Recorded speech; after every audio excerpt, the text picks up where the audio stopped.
Okay, and good afternoon, everybody. Welcome to CoBlamoration discussion. Today, we're going to be talking about GameStop, past, present, and future. And my name is Daniel. I have a section on this channel called Never Waker Gets Played. And I am joined here by Jeremy and Andre. And Jeremy, would you like to introduce yourself, please, to the class? Hey, I'm Jeremy. Some of you might notice me from the cosplay spectrum, which is only on Facebook. So this will be my YouTube crew.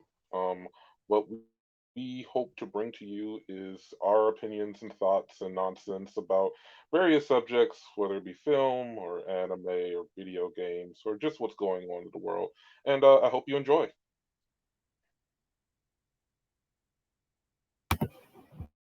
Thank you, Jeremy and Dre.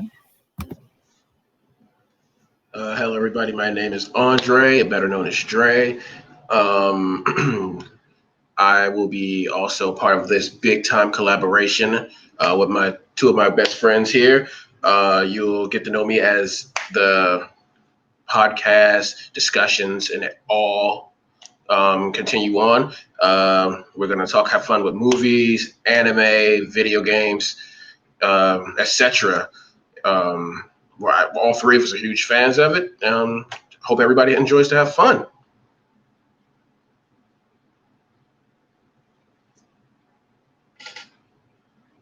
All right. Thank you, Dre. So, the first question we're going to get into today is, of course, a little bit about ourselves. So, I'll ask everyone here, starting with you, Andre. What were your earliest gaming experiences and what got you into gaming?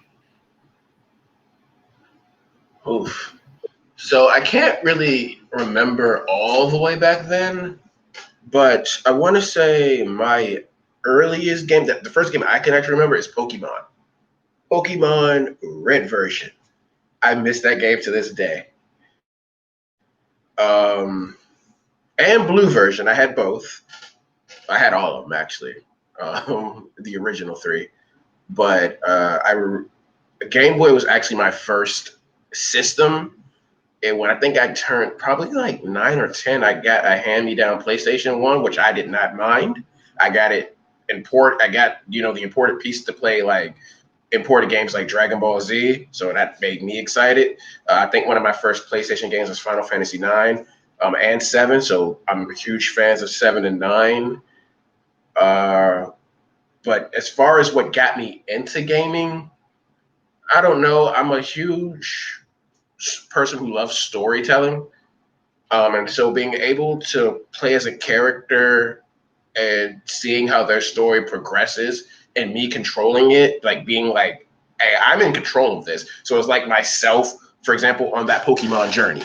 Like, oh crap, I can catch me at my favorite Pokemon like a Mew or, a Squirtle. I'm like, oh, this is my adventure. So I'm a huge nut of something like that. I want to say that got me into it. In Final Fantasy, like I said, that's just actually everybody knows that's just this huge adventure. So that got me into it. Thank you, Dre. All right, and Jeremy, same question. Um, I am a big fan of like horror movies. Um, so my gaming experience when I was younger is all over the place. I didn't have my own personal console until the Nintendo 64, but I was always at the arcades, either playing like House of the Dead, Slaughterhouse. Oh, I forget what. There was this one horror game that was almost like House of the Dead, but it was like there was like this clown and this floating head clown thing, and it was almost like a target practice game. But any of those like horror games were that's where I always was, and that's because my dad got me so into horror. One of my best friends had a PlayStation One, and the other one had a SNES, so we would be constantly playing all types of stuff all night. And when I got my own console, again, my first console was Nintendo 64. I only had two games. I had Mario 64 and Wave Race 64. And I was never like super into those until I got Turok, which was like, yeah, this is more my speed. And then as I grew older, I never really considered myself a huge gamer. I played what I liked. I would never really venture out into other stuff. But I definitely think I've grown in over the past couple decades, starting my gaming journey into like, oh yeah, this kind of looks cool. Let's just try it. And yeah, so now I'm that kind of person. But I'm definitely much more of an old school like horror game fan. Like those are always going to be some of my favorite games of all time. Okay, okay, makes sense. Now I get that. Um, so I guess for me, my earliest gaming experiences, I don't remember how old I was. My first console was an NES. I got it one Christmas. I remember I got Super Mario Brothers, Duck Hunt, that one cartridge, and the only other game I got was Rad Racer. And I played the mess out of all of it. These were back in the days when I loved Mario, I think. um, but it I I'm an only child, so I grew up really just with my video games. I didn't go outside and play a lot because I just wasn't super close to the people in my neighborhood. So I was just inside playing games. Then before you knew it, it was like, all right, this is my life for the most part. Yeah. Okay. But for our next question, since this video is about GameStop in general, so for full transparency, all three of us at some point in time have indeed worked for GameStop. It's in fact how we all know each other. And just gonna ask when, and I guess we don't have to ask why did you start working at GameStop because that's pretty much obvious for most people. But I'll ask when did you start working for GameStop and how long did you work with them? And again, I'll start with you, Trey. Whew. So I started working at GameStop when I was 16. That's when they were still hiring at the age of 16. So that's like 2006. Um, I worked there for like a year and took time off for school. Came back, I want to say, when 2008. They were under new management, trying to do something new. Assistant manager was like, "Hey, you know games? I see you here all the time." He quizzed me on some stuff. Me and him bonded, and it was just like, "Do you want?" He's like, "Do you want a job?" I'm like, "For real?" He was like, "Yeah." And I remember, and I was like, "Let me get back to you." That I went and actually got my mom, out of all people, and I was like, "Mom, I just got out for a job." She rushed me back to the game. Like, "You giving my baby a job?" And it was just like, yeah. He's like, I'll hire him. He knows everything. He remembers the codes. Let me see. He's still in the system. Next day, I was hired, and I don't think my. Actually, I do know my last time there was in 2013. So I was 23. So probably about 8 years. So yeah. Okay. Okay. 8. Nice. All right. All right. Jeremy, same question. When did you start working for GameStop and for how long? Um, I want to say I started working in GameStop in 2008, around March, April, springtime. Um, though I'd been up there quite a few times, because it was close by to my house at the local movie theater and metro station. I won't go into how too much because it's a little bit personal, but let's just say that I had connections and therefore I got hired. Um, how long I stayed is a weird question. I stayed for a long time. I think in total about 10 years. There might be a few months where I got let go, went to another job, came back because the district manager just wanted me to leave for various reasons we won't get into. But the store manager brought me back, and we had a new district manager who didn't know me. And I'm just going to point out there what I didn't do anything to like crazy or anything, right? So he brought me back, and then I went through multiple managers, and then I got a new job, and then it was like goodbye for good. So yeah, I think it was about 9, 10 years altogether total. 6 months, maybe 8 months not there. Okay. Okay. So for myself, I believe, because I'm just gonna show my age here. I started working for GameStop, if I remember correctly. It was the summer of 2005, right around summer 2005. When I started working GameStop, I started working as a GA in Philadelphia, and I was there for about a year, a little less than a year, a little more than a year, and I came back home to DC, and then I was out of GameStop until about sometime in 2007, I believe it was. I think it was like around April of 2007. I was back at GameStop. And then from there, I was with GameStop from April of 2007 all the way up to, I think it was about January of 2012. Yeah, I think about January 2012. So, yeah, ultimately not as long as I don't think either of you. I think it was only really about 7 years, but I had like a good year gap in there where I wasn't with the company. But when I got hired back on, I was SGA, and by the time I left, I was a store manager. So, but that said, all right, we're gonna keep this rolling, moving right along into our next portion, and that is we're gonna talk to you all a little bit about the GameStop glory days, and I'm gonna kick us off a little bit here, and then I want you all to tell everybody exactly how you remember GameStop. But I was thinking about this a few days back. I think Jeremy and we started talking about this, and I thought about it. So just to paint a picture for everyone who's not familiar with GameStop, back in like the early 2000s, GameStop was kind of in its heyday. Um, During that time, it was a crazy time for people, and as far as video games are concerned. And the reason for that was because from 1995 to 2000, a bunch of games that pretty much defined the landscape of what we know as gaming came out during that time. So I'm just gonna give you all that very simple list of the franchises that started in the 5 years up to 2000 and some franchises that had sequels.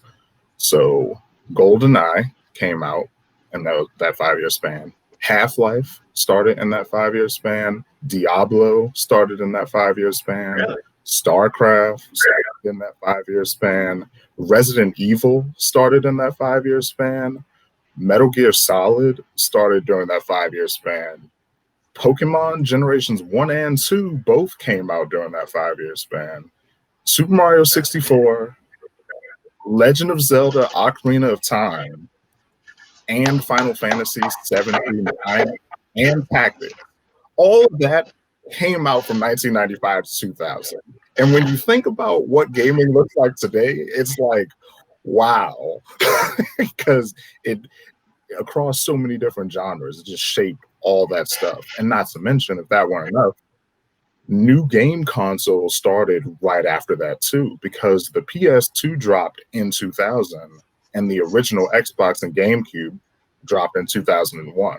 So you kind of get a feel like if you know anything about video games, you know that stores that sold video games, this was their time, right? Because everyone's now flocking to the stores. Because before everyone was just thinking Sonic and Mario are amazing, and now we have like first person shooters, we have like full motion video, and all this stuff is going on.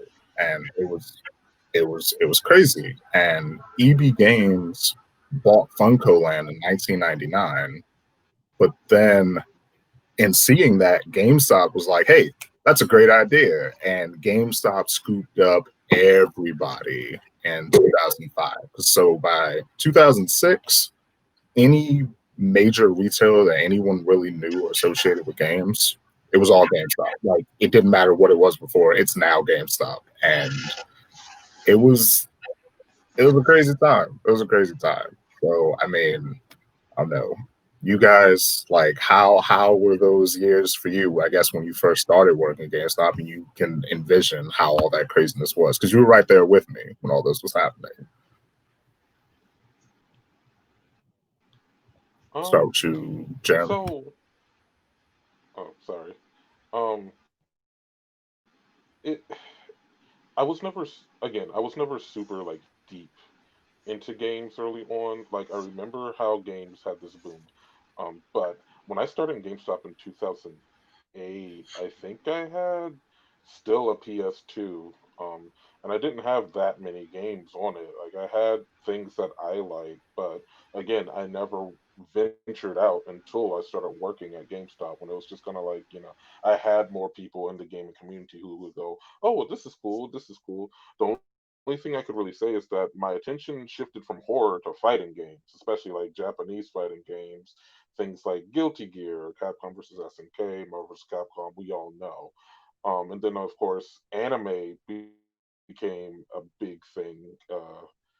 Like it became very mainstream, so a lot of anime games had come out. You had your Dragon Ball Z, Budokais, and um, if you had a hack PS2, you had your Naruto's, you had your Bleach games. I had a couple of even One Piece games that nobody ever played with me.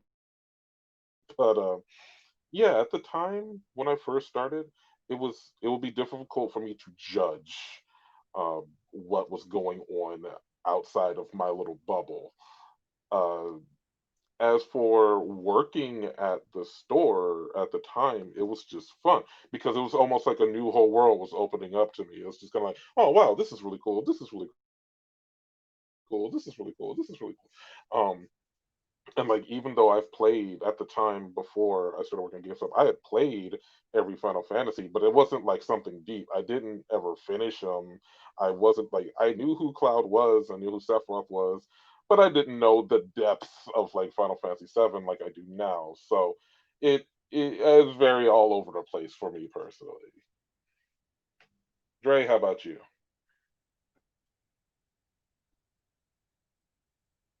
With me, not to show my age a little bit, but me being the youngest here, I want to say anime probably played a huge role into my gaming life and including my life eventually into GameStop. Um, I was one of those lucky ones who had a family who not eventually, but got me into essentially Dragon Ball Z. And they started me up the proper way, like it's Dragon Ball Z, and so on. And I was like, okay, is there a game? Because I was coming up in the Pokemon heyday, because every Pokemon was just blooming, Pokemon was everywhere.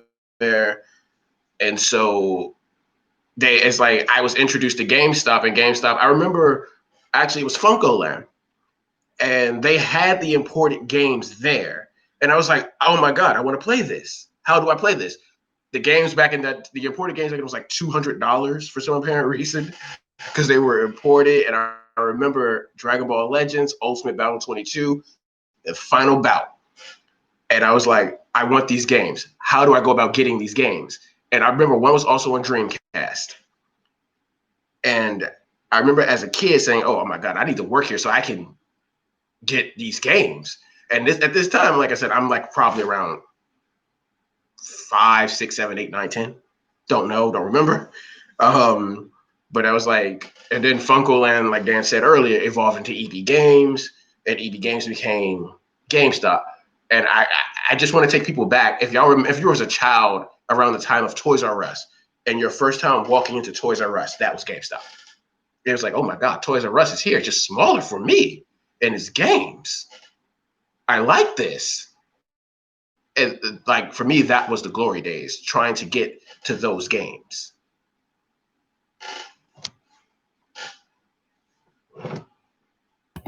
No, that totally makes sense. It was a lot of fun back in the day because everyone loved going to a local GameStop. Everyone was having a great time. Like, yeah, I think just about anybody who has ever gone to GameStop and has like their own local GameStop, we get to know the people who work there and major releases coming out. You remember all that fun, that excitement, that camaraderie even of just being there with people who are like, hey, these are my people. If Okay, can we have a quick Yeah. side discussion? I don't mean to interject, but for the No, 3D, no. what was like your favorite? Like we all know we had midnight releases, but what was your favorite Mhm. midnight release that you worked? For me personally, it was Marvel vs. Capcom 3. That was just the most hype thing. That was just the most hype night ever. We played like gonna take it for a ride on our freaking subwoofer, and everyone was just kind of like, "Oh man, who's your mains? Who's your main?" Like we had it playing in the store.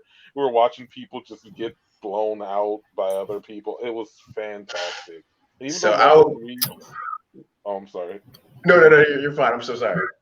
No, it's cool. But I was gonna say, even though Marvel 3, ended up kinda underwhelming until Ultimate came out, that night was just so magical.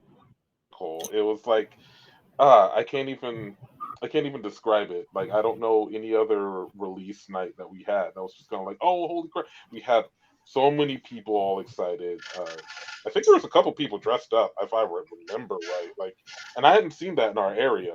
Like that was new.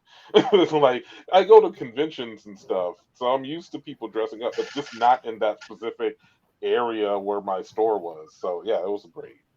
No, go for it, Dre. What about you? So the irony of this one is, and it's funny, Dan actually might remember because Dan was my manager. Dan was I my didn't know if I manager wanted to too. work that day.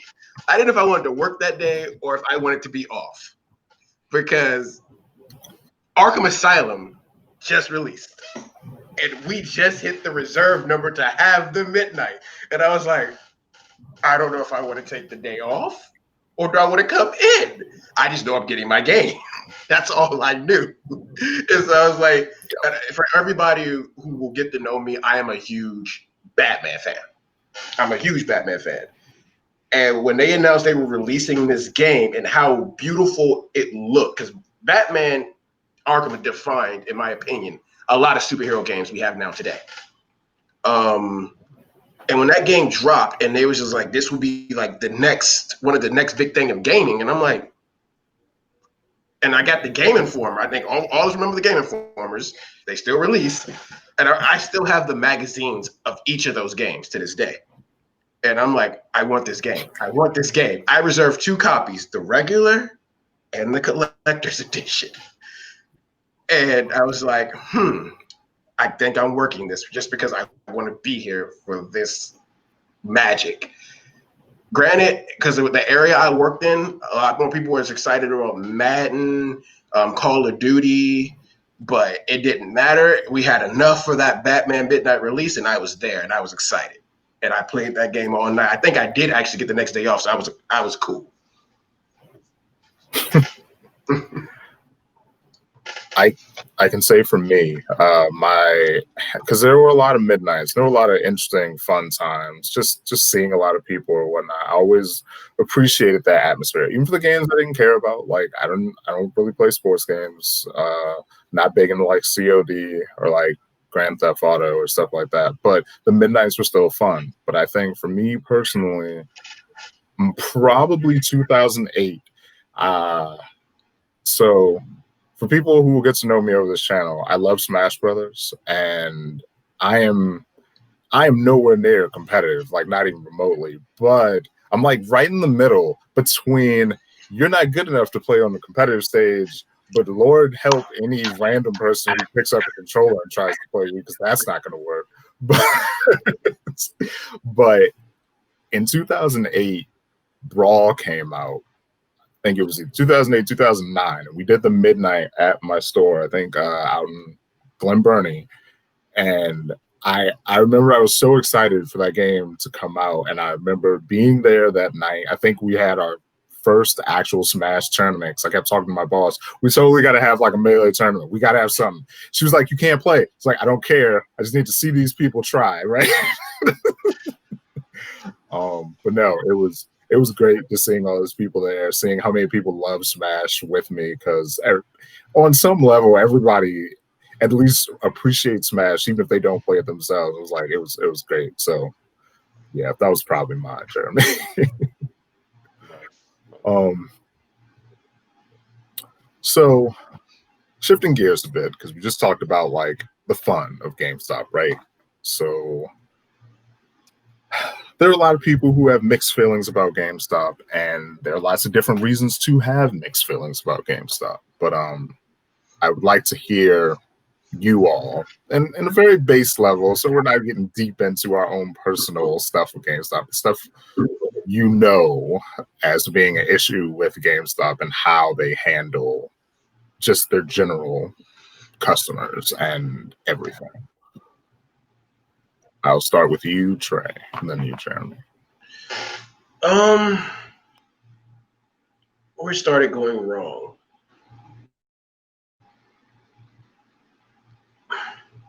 That's a very out there question, at least for me, because it's like I have my feelings on it is honestly when they started trying to push on, I want to say the pro card for me. Um, it was more or less, it was from the as the being the person as a customer and as being the person as the employee, it's super forced on you. And for me, behind the scenes of it all, it was like it kind of came off. If we don't push these, our store is gonna it's just gonna drown because we got to push these, we got to push these, we got to push these. And I get why it had to be pushed, but how it was essentially taught onto us, in my opinion, I get it. It's how you got to sell, how you got to make money, how you got to keep the business going. But as a customer and how it's forced on you even today, it's not fun because like some people I understand just want to get in and get out, but I also understand the person behind the counter has to do this pitch because they have to make their numbers too. But it's just like it's totally necessary for their company, but I think their pitch is totally wrong. Now I'm not a business expert. I don't have this big time business, know-how, but I think how it is approached, it's totally wrong. Even going down to the numbers of reserves. Like I said, I've known it for both sides. Even reserves are something that is like it's super forced down. Like I totally get why the reserves have to happen because it's how you keep the revenue coming in. It's like what I was always taught was use games, reserves, pro card. Those are three things you keep pushing. And it was just like for the employees, there's a lot of pressure. And with that pressure builds more of anxiety. It builds more of am I doing this right versus like how can I make this fun not only for the employee, but how can I make this fun for the customer where the customer will want to reserve, where the customer will want to get this pro card? Like why should instead of having the employee teach of why they should make the customer feel like they should want these things is more just push it down their throat. And that wasn't fun.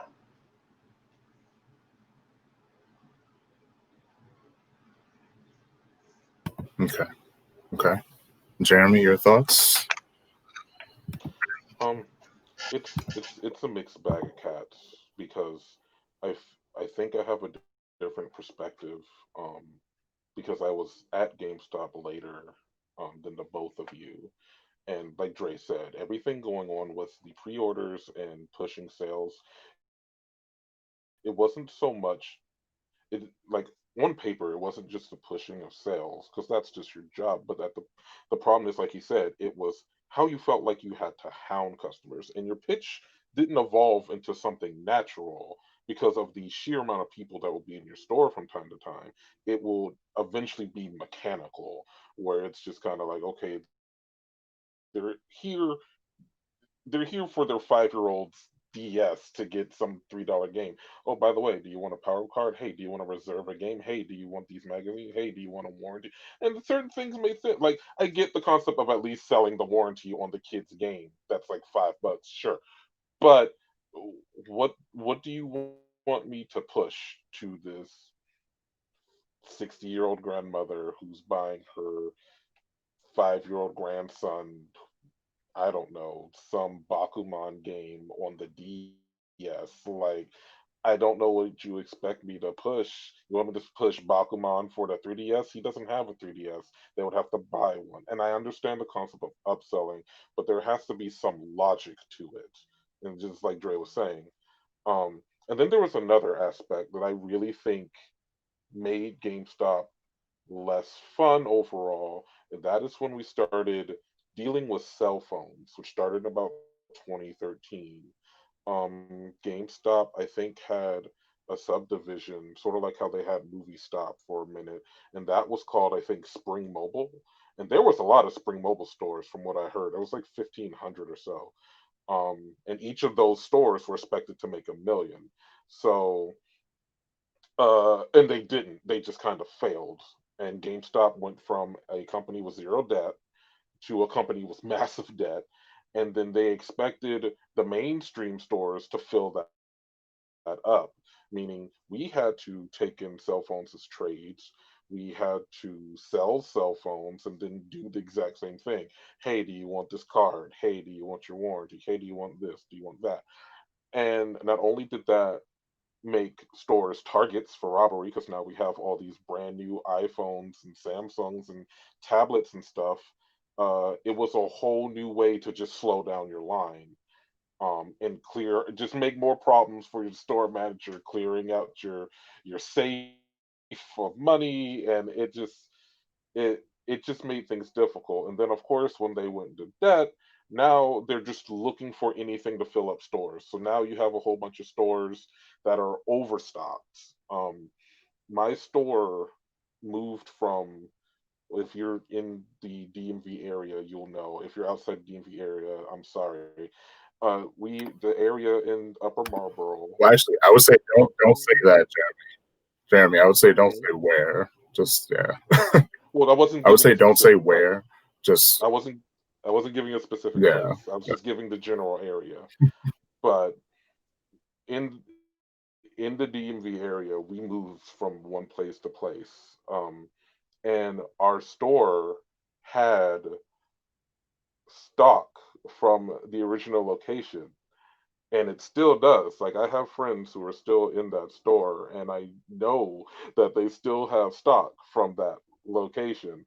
And it's just kind of like, we have all this excess stuff and you want us to sell it, but you're not even considering the area in which we're in to sell.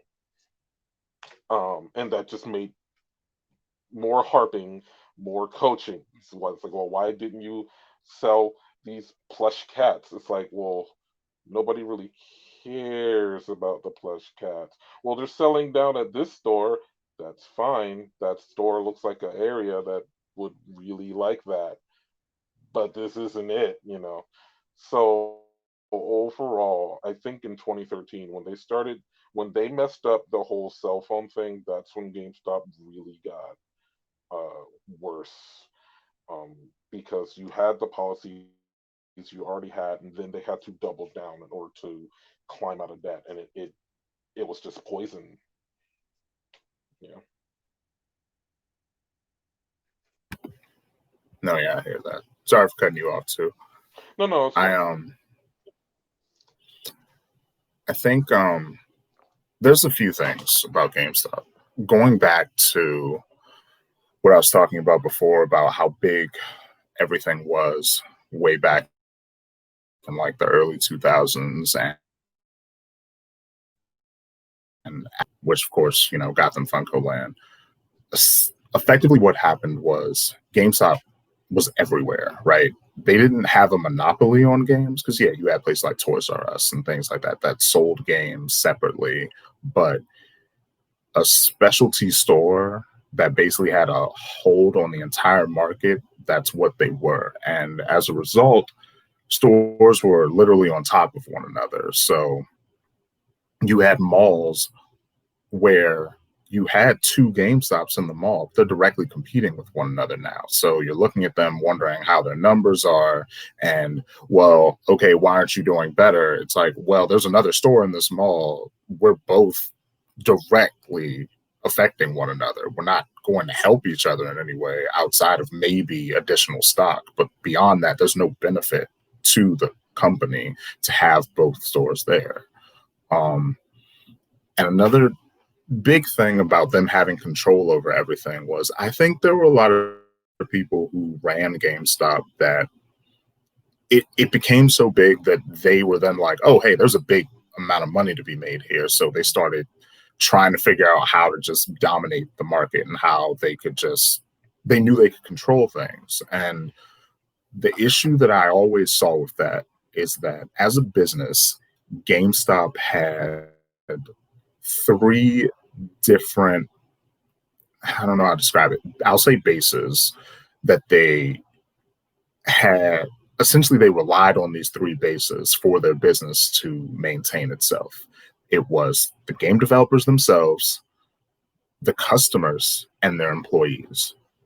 Now, because they controlled everything effectively, the game developers were going to rely on them because GameStop was the reason most people knew about getting these games, because GameStop marketed so much and so on and so forth. And, let's be real, without GameStop, would things like Grand Theft Auto or Call of Duty ever been as big as they were?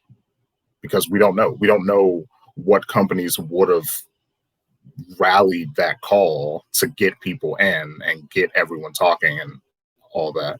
GameStop essentially almost steered the direction for how well the console generations went, because now everything was so much bigger and there was a specialty store to get any and everything I needed for it. It was right there. But in GameStop relying on their used game market, that is directly damaging their relationship with the developers, because GameStop always pushed used over new. And that was great. I get it, GameStop. That saved you money. That was your big money maker, but you are directly taking money out of the pockets of the people who make the games that make your store matter in the first place. And in many ways, I always felt like GameStop was part of the reason so much in the gaming market shifted. The reason everybody started saying like quality of games started dropping, and like, why do games have to have DLC? Well, probably because they're not making as much on returns from their new games, because GameStop is literally selling so much used games that people are just like, it's okay. I don't need to buy it new. I'll get it used a little bit later on down the line. And I know every single person who has ever worked for GameStop, all three of us, of course included, had customers who said, it's no biggie, I'll get it used later. Right? Mm-hmm. No, and in true. doing that, that effectively means that the random, unless you were this huge AAA title where everyone was going to rush and get it right away, you were going to lose money. So if you want a Call of Duty, you want a Grand Theft Auto, you want an Assassin's Creed, you want a Madden, you were literally going to be doing everything in your power to get people to come buy your game right away. But you only had so much control over that. So GameStop damaged that one relationship. The customers, we all know, customers love coming there, but if anyone knows anything, and if anyone has ever read anything on the internet, what's the common complaint from customers? Why did I get $2 for this game? So you're damaging your clientele there, because the reason you're trying to, again, it's stocks. Buy low, sell high. That's exactly what happened with all of our used games. We buy them as cheap as possible to make the people continue bringing them to us, and then literally sell everything for $5 less than we would sell it for brand new. And that's, of course, that's going to damage your relationship with your customers and your employees. Well, I mean, anyone who's worked at GameStop knows that GameStop isn't a terrible place to work, but it is not ideal, because, well, I'll let you two talk on that, because you two worked there longer than I did, but didn't move up as much as I did. So, yeah, I'm sorry, I know I'm jumping in. I was going to add no, I was not. That's all you. the reason why this, like you said, all the stresses come onto the workers of performance and everything, and they expect us to have a professional way of dealing with customers. But how do you explain to a customer who's looking at a new copy of a game and then a pre-owned copy of the game, and they're like, "Why is the pre-owned copy of this game $54.99, but the new copy is $49.99?" And no one's telling you how to deal with this. You're just dealing with it now. And you're expected to have a professional answer to something you just don't have the answer to because you don't make the prices. But yeah, that was their market. That's how they did things, and it, like you said, everything going on with the clientele, especially, made people sick of it. Um, it Dre, what about you?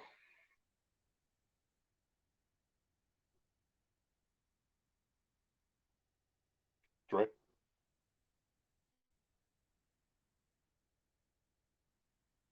7 days you got it, you get a full money refund. I remember that one. And they changed that so quick because people started returning it as soon as they got it. They didn't like the game, which made sense. Don't get me wrong, made sense. Um, but when it came down to the used game part of it all, it was interesting because I remember one of my horrible experiences for as not only being a customer but also an employee. I got blessed out by a manager before because I sold them a new copy for their child's birthday because they didn't want a used copy. They wanted their child to open up something new. But because I sold them the new copy, and it was like, well, they was like, I need you to understand something. Technically, we're only getting $1 for this new game. But the used game, we're getting the full price value because that's our store. That's what we do. So you took money out of our pocket selling them that game. And I was like, so you're essentially screwing over the developer. It's like, and like you're screwing over this family because they wanted something for their child to open up. So it's just like, I get how you're trying to keep money in, but you're making it where customers don't want to be here. They would rather go somewhere else where they don't have to hear your sales pitch 24/7, where they only came here to get, is this game good? Can I get a new copy, please? Thank you, goodbye. And that's all they wanted, which is literally 2 minutes out your day to a 10 to 20 minute sales pitch on this is why you should do this. This is why you should do this. This is why used games are important here because you get this card, we can take money off of it. Some people don't want that. Some people don't want that. Yeah. And I know from where I worked, a lot of people stopped coming to our store because they kept getting the pitch too many times. Yeah. No, it's true. Yeah. And it takes a toll. Like when you think about it, you go to other places, and outside of GameStop, I don't know of too many other places that really push things. Like everybody has like different little rewards programs and things like that, but it's usually not multiple, right? You go someplace, they may say, "Hey, do you want to sign up? You know, email, give us your phone number. Do you want to sign up for this?" GameStop was literally everything you all said. It was the reserves. It was the power up card. It was the GPGs. It was like, Remember the credit and you cards? just, ah, yes, yes, and the credit card. I remember when that was the thing too. Yes, yes. So, I mean, so all those things essentially lead us to where we are now, and not gonna go into what's happening in the world right now out there, but even before everything happening right now and stores closing and everything being shut down, a lot of the video game systems are moving into a more digital era. And that's obviously impacting GameStop. I think we all have heard a little bit about that from GameStop, even during the time when we were there before things got to the point where they are now. So, I, what do you all think about this digital era that we are now in and moving into, and where do you think we go from here, Jeremy? So I know that GameStop, like a lot of investors, before the PlayStation 5 and Xbox Series X were like fully announced to have disc based, when the rumor was that both systems were going to be digital only, GameStop's stock plummeted. Like it just dropped because investors were scared. They pulled out. Um, and I know that right now, judging by people at my old store and going on different websites like Reddit and things and hearing different people's their cries of help going through this time as we're in, a pandemic. It's not looking well. I remember early on in the days of the pandemic, a lot of workers were really scared because they were still opening. They were promised PPE, but they didn't have PPE, and there was like this weird dance around about it. And people were still taking trade-ins for systems because, of course, people saw that things would be shut down for a while. They traded in old stuff to get some money to buy other stuff, but it's like, well, you're not giving us anything to wipe down these systems with. We have to store it here, as we're supposed to be at the time shutting down for 2 weeks, but we have things from people which might have like the virus on them, or they might be infected with the virus, and now we just have to hold it here. Um, that doesn't help. We can't clean it down. They're not really supposed to. They're not doctors, right? They're retail, and they're, I think, what, certain store managers and district managers were able to go home, but people in the store were not. So it was a very bad light, and I know they fixed things for the better now. They're really doing a good job from what I hear, but then recently it's come to light that as things are beginning to open up, in order to recoup their losses, GameStop is offering obscene cash trades for certain things. So, like, say for example, if you want to trade in a PS4, uh, it was, I think, 150 in store credit, but it was like $1 in cash because that's all GameStop can afford. And it's like, on one hand, I get it, but who's going to do that? No one wants store credit. I would understand maybe trading for an Amazon card or something, but most people out here look for cash. There's so many people who've lost jobs. They're not looking to have your GameStop money. So it's a matter of time, I think, for GameStop. I don't think GameStop is going to just immediately snuff out. I think GameStop will just kind of go on a decline slowly and surely, um, unless something happens. I don't really. We know the PS5 and Xbox Series X are going to have disc base, even though the PS5 has like a digital only system. Um, but the thing that's saving them is a lot of people don't really like using their credit cards in their systems, especially for PlayStation after their what they had that one hack a while back. So no one's really going to. They're going to go out and buy like the digital cards and stuff or digital versions of games elsewhere. Um, but it's kind of difficult to say where it will go. Um, I think GameStop will not, like you said, it won't be as big. It'll be a much smaller, more precise group of stores. You won't see like, it won't be like McDonald's and Starbucks where it's like there's one across the street from the other. No, it's going to be there's like two in every state now, but they might be slightly bigger stores. But that's it. What about you, Dre?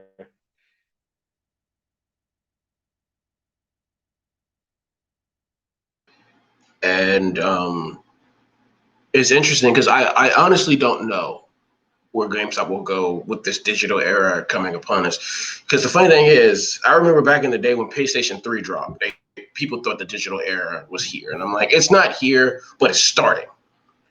And one of those things that I think GameStop should probably start to do, granted, it might be too late, they need to probably get into like other games. Because like when you walk into a GameStop now, what do you see? You see more toys than anything. Hmm. You see trading cards than anything. Get into that industry because trading card games aren't going anywhere. Like Yu-Gi-Oh, still big. Magic, still big. Dragon Ball Z has Dragon Ball Super's card game. It's apparently really big. These things aren't going anywhere. It's still a trading company. I think what can help them out, they start doing things like that, because that will at least get more people to flow in who play these things. And it's just like, oh, okay, well, you're still doing the trade system because it's a trading card game. The bigger stores can host tournaments. Um, it they need to start evolving what they do, because if, for example, let's say PlayStation 6 and whatever the next Xbox is going to be, for those who will get to know me, I do not like the Xbox system. I'm sorry. I am not a fan. But whatever the Xbox becomes, it might be completely digital and there will be no more disc. So it's like, what will GameStop do? Like Nintendo, I have a Switch. I have yet to buy a physical game for that. I downloaded everything. Like I go to the store and just did Nintendo store and just buy it from there. So it's just like, what will GameStop do? And I think relying on things, going to the simplest thing might actually help it. It might not give them the dramatic push they got before, but it will get their names like, hey, we're hosting Yu-Gi-Oh tournaments. Hey, we're hosting Magic tournaments. That will get people in your door still. That's my thoughts on it. I think I think that will work with. I don't think that'll work with GameStop. Mostly only because, again, unlike say a comic book store, which has heavy flow, like during Black Friday or certain times, generally their stores aren't super heavy. So they can set aside a whole area in the back to be like, oh yeah, we'll do like Warhammer 40K or Magic the Gathering, Yu-Gi-Oh, Dragon Ball Super, whatever. But for a GameStop, where their flow is pretty constantly heavy, randomly they kind of get like times where it's like, okay, it's super heavy now, and then it's like, okay, it's dead for a bit, and by then of course the staff is like exhausted. I don't know if they'll have the capability for that, and we all know I think it can work. It just depends on, it's one of those things where I think you need two store managers, but each store manager does something different. Like you still can do it, I believe. Like for example, you can have like you have your main store manager, for example. You have two assistant managers. One assistant manager will deal with one side, the others will deal this side. The GA still are split, but I think it could work. Now I do hear you. There's a lot more revenue that can, because they do get like these flows sometimes. Because I can tell you, I've been in stores where there's been days where there's been nothing, like traffic. yeah, People can just sit around, but I don't know what I'm gonna do all day. There's nobody here, and it's just like, and like I said, if you look around the store now, used games are pushed, but I feel like the used game era is about to die, in my opinion. And like I said, if we get down to like the PS6 or whatever the Xbox will become, and let's say there is no more used games, and GameStop still is trying to hang in there. That's what I'm saying. If when we get there, that might be an idea for them. I don't know. I'm not talking now, because it's like now it's no way. I don't think they can do it. Maybe some, but not all. I'm sorry. I thought you meant more like now. Yeah, definitely in the future. No. Yeah, they can definitely do that in the future. Because then it'll literally just be GameStop. You can do board games. You can do card games. You can make it an arcade. Because if they were to do it now, they would have started it earlier. Oh, yeah. Yeah. And of course, had they done that earlier and started to rely on it, it would have hit them extremely hard now with everything going on. Yes, but, definitely. I think one big thing, and it's a good thing, I think, a lot of GameStop stores have been closing over the last like year and a half, 2 years. And it sucks because, I feel for a lot of the employees, because I always feel for GameStop staff.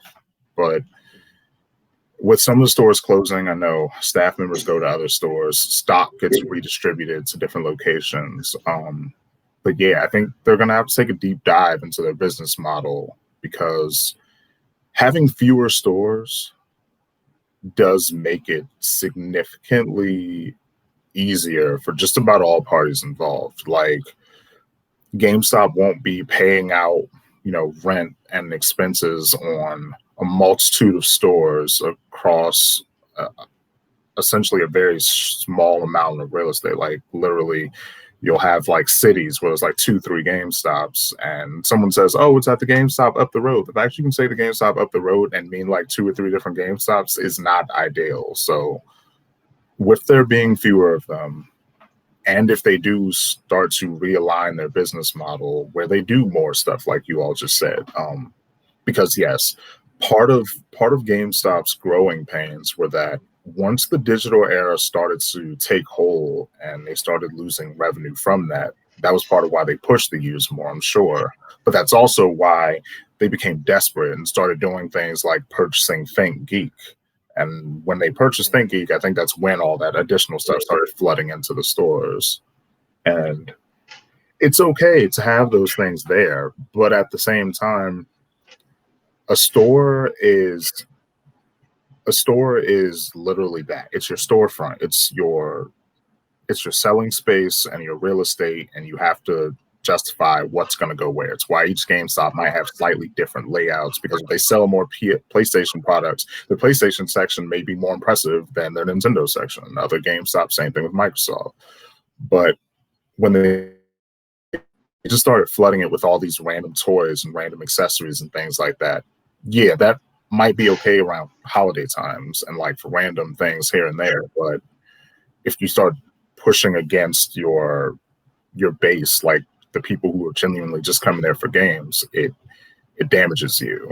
But if they have more space in the stores, which is why I think when you said, Jeremy, if they have larger stores, it's better. That would be a good thing, because with the size of GameStops now, even if, like you said, Dre, if they have days that are slower, GameStops on average are not nearly large enough to genuinely host anything. Like, they would have to get rid of stuff to host things. They couldn't really effectively host with the space they have now unless they were going to cut down on some random other aspect that they've literally flooded their stores with.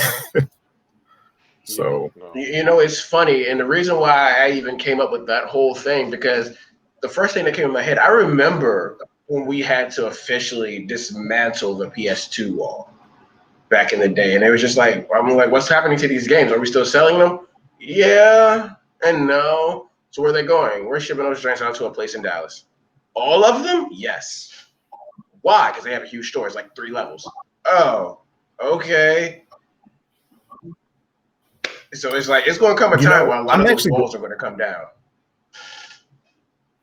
And I'm really glad you actually mentioned that, Trey, because there's an aspect of GameStop. Now, you all may have more visibility on this. I know a few people who use it pretty regularly, but there's a key thing that I feel like GameStop somehow, in all of this technological advancement, has not fully gotten a good grasp on, and that is their digital space.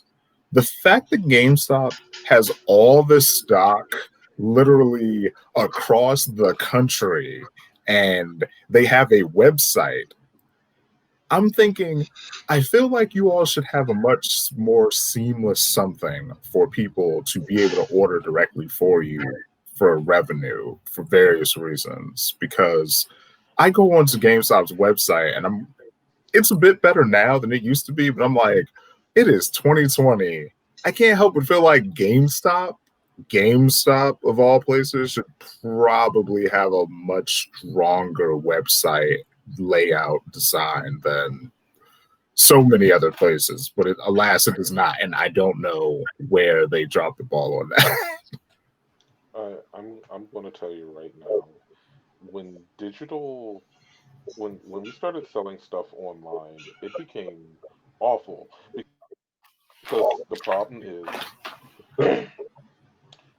it wasn't like, oh well, you're buying this thing online, so it's coming from our warehouse in like Texas or wherever GameStop is located.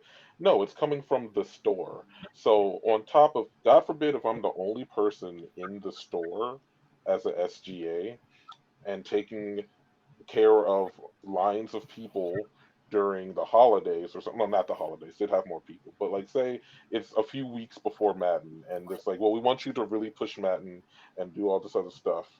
And also, you have a whole bunch of online orders that you have to ship out by the end of the day. and you're here from what 9 a.m. to 4 p.m. by yourself. There's no GA or anybody. The person to come relieve you comes in at like 5, hadn't had a break yet, but there's all these orders you have to fulfill. And naturally, people are human. We're not machines, so sometimes we mess those up. And it falls on GameStop because I remember many times when I worked there were times I totally sent somebody the wrong thing, not because of spite, but because I had just gotten done with like 8 other people asking for the same thing. So then in my head, it's just kind of like, yeah, no, let's just put Madden in here and ship it out. And that's totally not what they wanted. So it And there wasn't enough help at the time yeah, with GameStop. You need at least 3 people in the store. You have, the and store manager or whoever's the manager on duty doing the background stuff, and then you have at least 2 people managing the storefront. That's it. And that's normally not what I happens. think here's the thing about that, because without them realizing it, they were damaging themselves, because all these things are interconnected.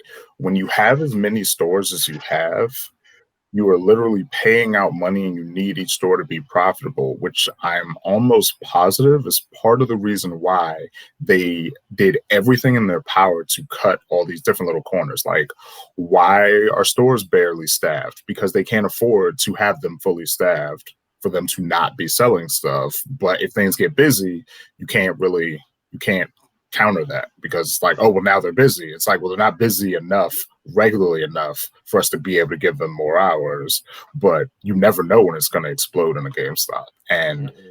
with them having fewer stores, I am crossing my fingers that that is one of the very first things they do is look out for their staff. Have stores be fully staffed, like you said. Like, it has to be at least at any given point in time, no matter what type of day it is, slow day, busy day, there should never be fewer than 2 people on the clock Oh for yeah, any reason whatsoever.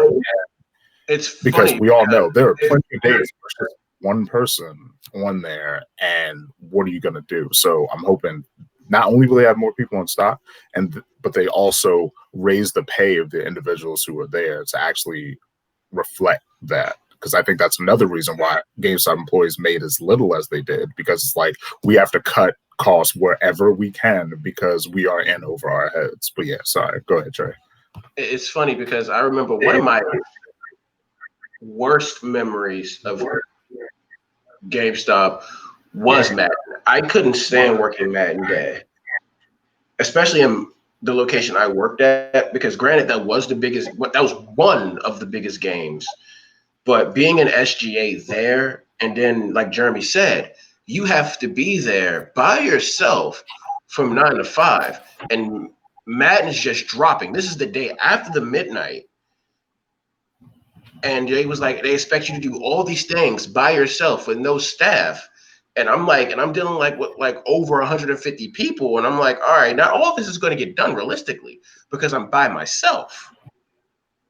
And then, when you get surprise visits from like your district managers, like, why isn't this being done? And I'm like, it's Madden Day. Like, you expect the doors to be open on time. And then you say, hey, we're going to drop this surprise category count. Everybody has to get done at this time. And I'm like, you do realize where I am, right? You do understand your stores, do you not? Because this is a huge store where Madden is more profitable here than it would be, like, say, in Albuquerque somewhere, maybe. And it's just like, what did you expect me to do with no people? And all I got the answer was like, do better. And I'm like, how am I supposed to do better? I don't have nobody here. Mm-hmm. So As management, the responsibility is to set your staff, set your people up for success, not set them up for failure. And as you just said, you never know what's going to happen. And even if it's not a super busy day, it could be relatively peaceful until that inevitable moment in which someone is either hard up for cash or they're trying to save up for something, and they come in with a 30-40 piece trade, and you are then the only person there dealing with this trade, and then other people come in, but now you're juggling, you're back and forth if you have multiple registers open, and it's like, I don't know how I'm supposed to. There's no actual plan to handle those things. They just kind of leave you to juggle it, which is all fine and good if you are thinking about this strictly from a standpoint of we have faith in our staff to be able to. But if you then are thinking about maintaining the positive customer experience or maintaining the accuracy of our inventory or attempting to prevent shrink, this is not an ideal scenario for any of those things. So, God forbid we talk about but staff I mean, or otherwise. yeah, that's Let me ask y'all this random question. When y'all were still working at GameStop, because I know it's different for all of us, because I know for the reserve world of GameStop, that was super treacherous. It was just like back in the day for us, we couldn't get somebody to cancel on us. And it was like, if somebody canceled on y'all better find a quick way to get either push more pro cards or counteract those reserves, because you had to reach a total number of reserves. As like for me, it was like it was hard. It was disheartening having to take like somebody taking like canceling their reserves and going to like the negatives, and it's just like, why are y'all in the negatives? And this is like, it didn't, because the stores are such in competition with each other, it's always attacks like, hey, they failed this way, we're on top type deal. And I'm like, yo, like, what can you do? I don't know how it was for y'all at all. It was essentially like that for me as well. There's, you run into situations, people say, oh, I'm not going to reserve this because I have it reserved elsewhere, or I realized I had it reserved elsewhere, so I have to cancel it here, or things like that. And there's nothing you can really say or do to that. But again, that goes back to, the whole competition between stores. And it's like, competition in some instances is a good thing in some ways, but for the way GameStop essentially was competing, and in many ways still is, not really. It's not really beneficial for anybody. I remember there were times where I would have to like pay money out of my own pocket just to, reserve like 3 or 4 things, just to say like, oh, see, look, we made it. But at some point, I would have to get my money back, which you can't do, by the way, anymore. I think after a certain amount of time, you just get you get it back in store credit or something like that. You can't get your $5 back anymore. Yeah, or maybe it's changed, but there was a point in time where you put $5 on like some reserve, and I think after 30 days, if you wanted to cancel it, you didn't get your money back. It came back as store credit, and it was just kind of like you're forfeiting people's money. What's happening right now? Yeah, I think because they caught on, people were just doing the bank method with it, and it was just like, oh.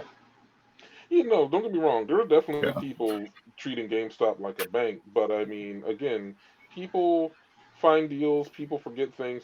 I understand the concept of saying like, hey, maybe put that $5 onto something else, but I'm also not for stealing. But or even if there was like a flag, if certain customers did it too often, then it's just kind of like, okay, you can reserve this, but because you did this, we're giving you back to you in like store credit. We can't constantly have you pre-ordering stuff and never picking it up. Yeah, like I agree. Stuff like that. Yeah, but to punish everybody, it's like, so no. So I'm probably going to cut us here before we get too deep back into the where it started going wrong section.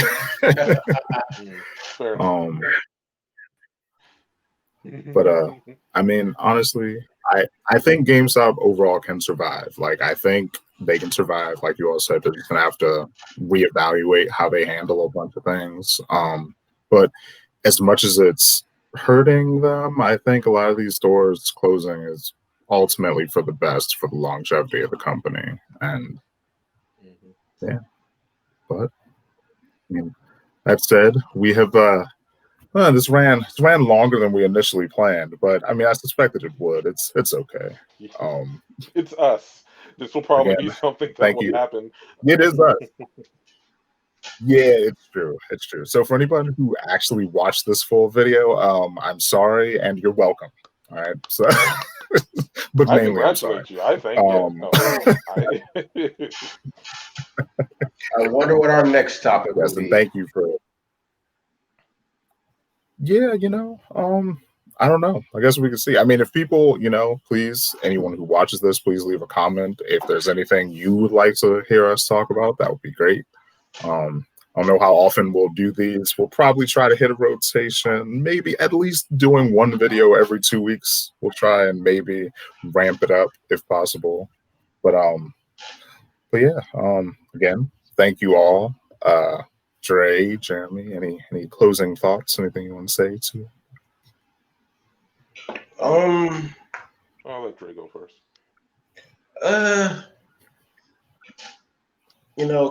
Comment, subscribe. Well, please comment and subscribe. I forgot the please there. I just look forward to seeing what these discussions do. Like, I enjoy having these conversations with Dan and Jeremy. Like I said, we talk about an array of things. So you never know. Y'all might even walk into a random Godzilla conversation one day. Or a random conversation thinking about Godzilla.